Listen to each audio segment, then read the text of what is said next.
Welcome to part 2 of our barista course, where we will do cappuccino. For that, make sure you have a wet wipe to clean off your steam wand later on. You have your little can, and of course your milk, which you will find in the fridge. You will fill up your little can to the beginning of the spout.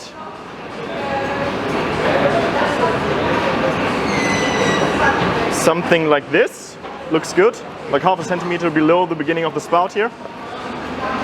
Then, first of all, you will purge your steam wand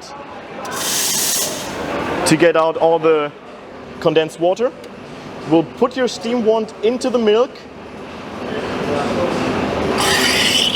start it, and just lower it a little bit. You hear this tearing sound. This is where air gets into the milk. But just for 3 seconds or something like that, until after that, you immerse it completely. When it's hot to the touch, turn it off immediately. Very important first step. Take the wipe, clean it off before you do anything else. Purge it once again.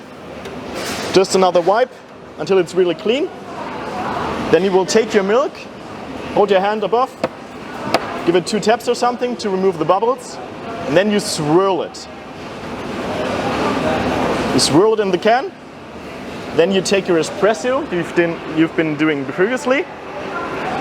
Take your nice silky milk and start pouring.